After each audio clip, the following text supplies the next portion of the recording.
These bees are in my backyard in Berkeley, California.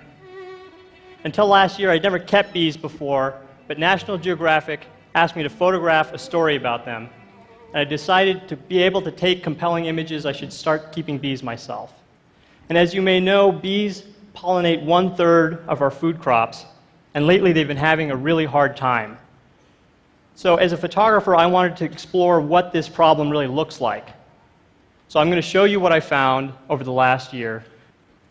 This furry little creature is a fresh young bee halfway emerged from its brood cell.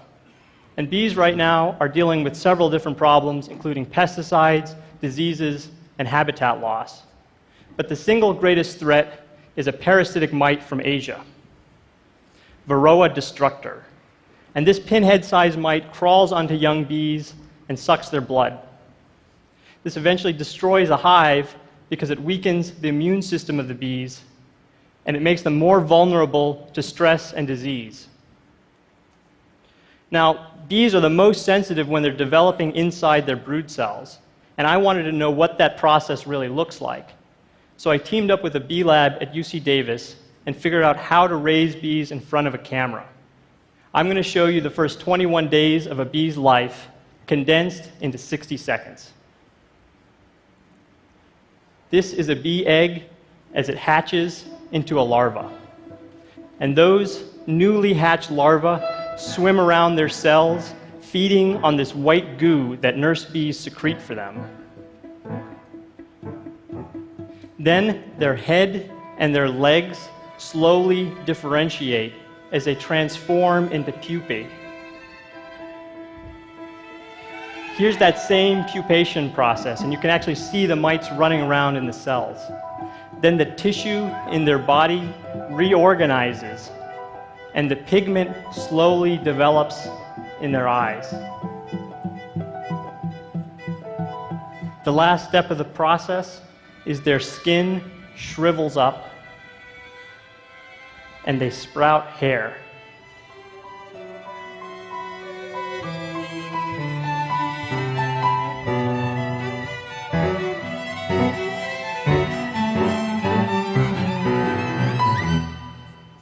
So,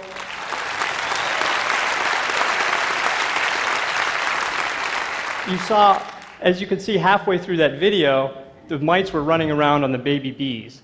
And the way that beekeepers typically manage these mites is they treat their hives with chemicals. In the long run, that's bad news.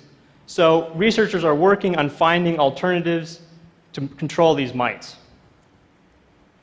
This is one of those alternatives.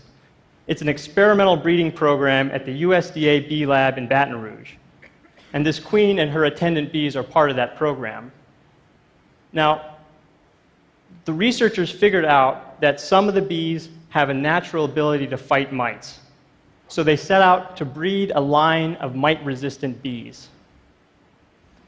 This is what it takes to breed bees in a lab.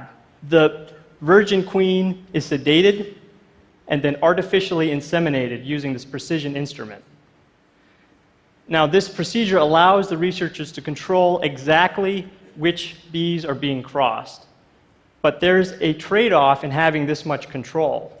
They succeeded in breeding mite-resistant bees, but in that process, those bees started to lose traits like their gentleness and their ability to store honey.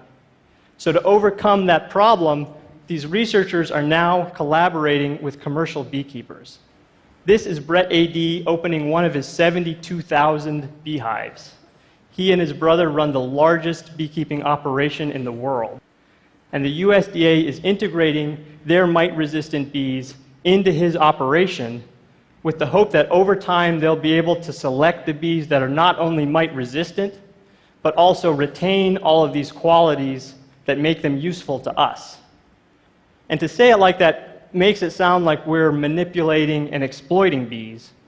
And the truth is we've been doing that for thousands of years. We took this wild creature and put it inside of a box, practically domesticating it. And originally that was so that we could harvest their honey. But over time we started losing our native pollinators, our wild pollinators. And there are many places now where those wild pollinators can no longer meet the pollination demands of our agriculture.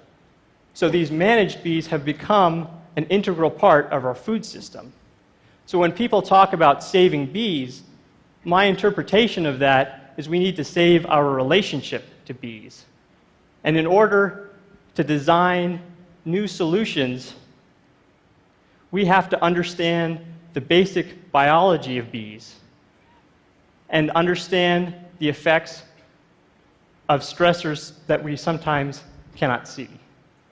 In other words, we have to understand bees up close. Thank you.